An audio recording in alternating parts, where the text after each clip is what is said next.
Hey guys, so I did my presentation on Austria. Little country overview. So it is bordered by many different countries. It's completely landlocked. There's Germany, Hungary, and other countries, Soviet Republic, Italy. Its population is 8.7 million people. And Austria is a very peaceful country. It does not want to be roped into conflict, especially after the Second World War II. And that is the reason why they're not part of the NATO agreement, because after World War II they did not want to get roped into any other conflicts with their countries. Austria's flag. So the one on top is a past flag, and the one below is their current flag. It's one of the oldest flags dating back to 1191 when Duke Leopold fought the Battle of Arques during the Third Crusade.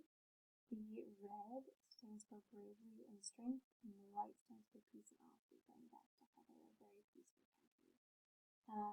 There have been, many variations of the flags over the years, and that falcon is actually their coat of arms, and there is a chain that goes between the feet, and it was broken after they got away from Germany and was freed from the Nazis, which is something very funny. Language and religion. So their language is German, although they speak what's called Austrian German, which is a form of German, so some of the words are the same and some are not. And it also differentiates between different parts of Austria, and you can see the different color coding in the picture. Like it's like East Central, Bavarian, and Bavarian is what is the combination of like Austrian German. It's German and Bavarian. But it's usually never written. It's usually right in German, but it's spoken.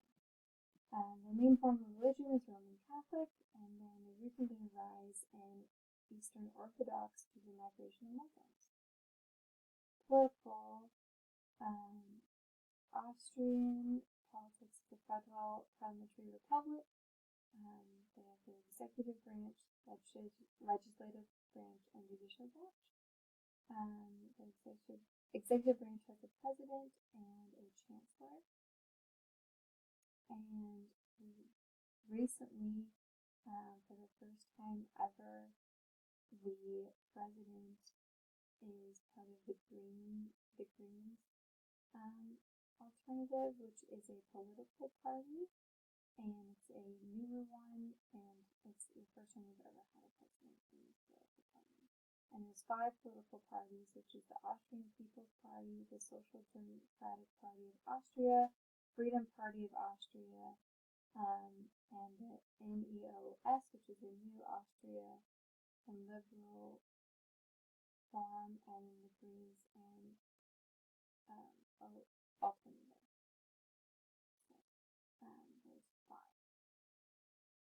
And within the legislative branch, it consists of 2 chambers, and the judicial branch has 2 courts, general courts, and the courts of public law.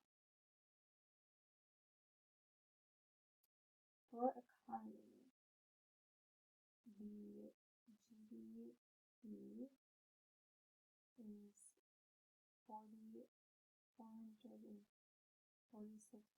billion USD. The main currency is the euro. The GDP per capita is 50,654 and 70 cents USD, and the GDP growth rate is 1.6. The growth rate is pretty low right now because of COVID. The unemployment rate is also 4.6, and that is due to also COVID. The trade with the other UN countries accounts for almost 67% of Austrian imports and exports. They are really big into trading, and I'm going going to go to the next slide on kind of what they trade mostly. Austria has its own resources of petroleum and natural gas, and their generation of hydroelectric power is constantly being expanded, which makes Austria the leader in the field of hydroelectric power in the European Union. Now, their top 3 exports are machinery, including computers, electronic machinery, vehicles. Now, you might say that like oil is not one of those, and that's one of the things that they really are trying to improve on exporting because they have a great natural resource. Culture. So for their culture,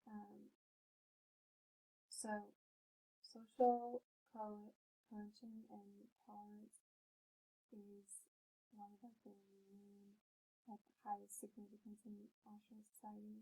They have a strong Catholic heritage. Their country has been Catholic for many, many years, and so it's a large one, like their morals and what they stand by. Now, Austria is divided into 9 Bundesländer, and each of the different parts have their own type of culture, depending. Like in Vienna, it's more of the city. There's more population there, and so it's not as rural, whereas other, which is Bundesländers, are much more rural and are more agricultural, and so they have obviously different culture. And right now there's a really strong green movement and giving more incentives to be environmentally conscientious, and so that's a big cultural movement.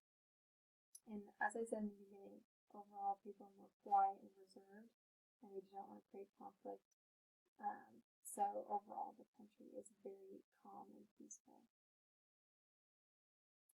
COVID, they're still on a level 3 high risk non-essential travel, and they've had 65,927 total cases.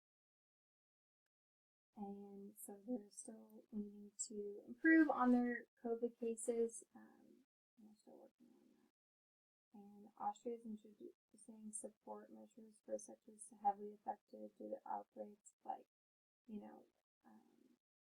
travel, like hotels, things that have a lot to do with travel, because obviously people are not coming into the country right now, and those are being heavily affected. So it's really great that they're doing some aid. And then rating, so the pros I thought was profitable oil revenue. That's a really great thing that will be coming up. Conscientious of their environment, and they're very peaceful. They do not have that many conflicts with any other countries, so it's very good. Cons, unemployment rates rising due to COVID. Political system is slowly making a comeback after there was a scandal, so there's still a bit uneasiness there. So overall, I give it a grade of B+.